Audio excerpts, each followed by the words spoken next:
So we've taken over at Manchester United with Casemiro in the team just joining from Real Madrid, and in today's video we're going to create the perfect tactic to actually help Manchester United get into the top 4, because that is the objective anyway. How would Casemiro fit into the team, and how would he be able to offer some sort of link between himself or between the defense and the midfield? So that's the objective today, to actually create and test out that perfect tactic that can help Manchester United challenge the top teams in the Premier League and also qualify for the Champions League. Now, a slight tweak to this challenge is that while creating the tactic, we're also going to pay attention to Erik Ten Hag's philosophy. So we're going to build the tactic based on the players that Manchester United have in their team, and then create the tactical system that actually matches Erik, or is close enough to Erik Ten Hag's philosophy, and how it can translate into Manchester United players. Use that tactic and actually build a team around them that can help them challenge the top team. The first thing I like to do is to look at the squad in depth, but since it's Manchester United, I have a fair knowledge of the players that are in the team, but I'm then also ranking the players, looking at the squad selection info, ranking the players based on their current ability and potential ability as well. So we can see that Bruno Fernandes, despite everything that is going on, he is ranked as the best player in Manchester United. Varane, Sancho, Eriksen, Casemiro, Ronaldo is right, I think, in 6th place. Victor Lindelof, Anthony Martial, Dalot, De Gea, Scott McTominay, and the list goes on and on. So those are the players that we have to work with. I can go in depth, but that's not the essence of this video anyway. We're trying to work with the first team and substitutes anyway. So looking at the crop of players, so we already have a kind of idea about the players that Manchester United have in their team.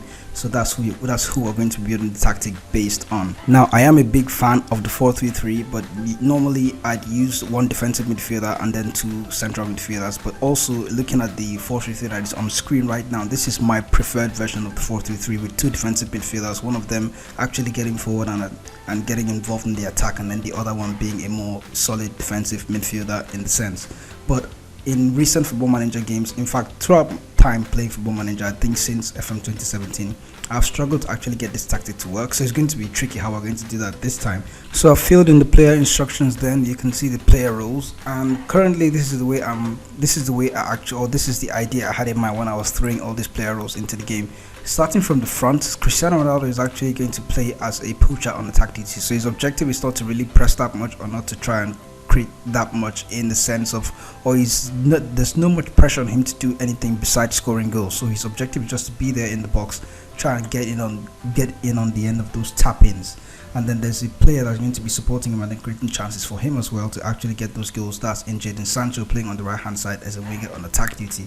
On the left hand side, we have an inside forward on the spot. Ideally this might be Marcus Rashford most of the time, and also Anthony Martial as well. He's very capable of playing in this role. And the number 10 role, although he's slightly deeper, this is Christian Eriksen or Bruno Fernandes. Like I mentioned, the best player in the team according to Football Manager's current rankings. The ball winning midfielder on defend duty is where Casemiro is going to play. His objective is just to link between the midfield and the midfield and the defense. The defensive midfielder on support duty is going to be very, very adventurous. This will likely be Fred or Scott McTominay. So this player is going to have some freedom to support the advanced playmaker here, and that is playing on attack duty, so he has the right to get forward whenever he wants.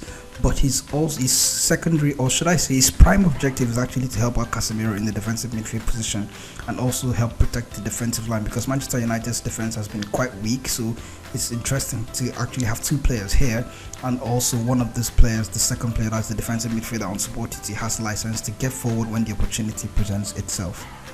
The back 4 is not very conventional. I'm having Luke Shaw play here in the left back position as a wing back on attack duty. He's going to get forward and then take advantage of the space left ahead of him by the inside forward that's cutting inside. There's a central defender right beside Luke Shaw, playing in Varane or Lindelof. Ideally this would be Lindelof. Victor Lindelof playing on the left hand side. I don't know how that's going to work out, but he's good. His objective is actually to play as a central defender on defend duty, and then the ball playing defender, the more creative center half, is going to play here in Rafael Varane. He's going to play as a ball playing defender, and then the fullback on support duty is going to be slightly more defensive than the wing back on attack duty, since Luke Shaw is going to be getting forward a lot. The fullback on support here his main objective is going to be get slightly higher up, but also primarily protect the defense and defend the wide. So I've added the team instructions and the internal player instructions. Then looking at the poacher now in Cristiano Ronaldo, there are no instructions for him. Jadon Sancho that is playing on the wide right as a winger on attack duty. He has been asked to play more direct passes because he's trying to create chances for Cristiano Ronaldo in attack. and also to close down more. Marcus Rashford as well has just been instructed to close down more. And then looking at the advanced playmaker role, no instruction to him. The defensive midfielder on support duty, like I mentioned, is supposed to help the advanced playmaker on attack duty in trying to create chances and also help the ball winning midfielder here and defend in Casemiro. So the defensive midfielder's instruction has been to get forward, close down more, tackle harder, and then to mark tighter. The wing back on attack duty, he has no instructions as well. Looking at the central defender, no instructions, and the fullback, the ball playing defender as well, no instructions. The fullback on the right hand side, will ideally this is going to be Diego Dalot. He has been asked to cross the ball from deep, get further forward, close down more, and then to mark tighter. Looking at the team instructions, then I just asked the team to play with a narrow width, shorter passing, higher tempo, pass the ball into space, and then be more expressive. They're also expected to play on the counter attack, but they're not expected to counter press in any way. Looking at the team's behavior when they're out of possession, they have been asked to play with a much more often trigger press.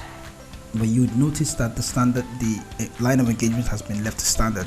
That's because the central attacker here in Cristiano Ronaldo is not going to have the legs to probably outpress the opposition defenders. So his objective here is just to be there in attack, and then once the ball gets into the central midfield area here, where there are three and then the two wide players as well, they can then engage the trigger press of much more organ trigger press. And then the central midfielder, ideally the ball winning midfielder, and then the defensive midfielder as well, in collaboration with the inside forward and the wing back, the winger on attack duty. They are the ones that are going to force the trigger press regardless of wherever the ball is in, and the team is going to shift in that direction and force that press and win the ball back as soon as possible. And there will be enough space behind the opposition defense to actually play the ball into Cristiano Ronaldo. As we remember, the pass into space instruction has been already ticked here, so when that chance is on, they're going to play that pass into Ronaldo, and then they're going to have a chance to hit the opposition on the quick counter attack. By the way, when you're looking at the tactic, I'll probably switch the mentality to a more advanced mentality, or to a more attacking, more expressive mentality for games when you're playing against weaker sides that are going to be much deeper. When you're playing against more stronger sides like City and Manchester United, City and Liverpool and Chelsea, probably anybody in the top 6 anyway, balanced mentality and cautious mentality would be the ideal way to go for me. But so far so good, it will likely be the attacking and the more positive mentality. That's basically how the tactic is going to be. So that's the way I would go about setting up Manchester United with Casemiro in the team. If you enjoyed the video, remember to subscribe to the channel, and I'll catch you guys in the next video with more tactic testing tips for Football Manager 2022.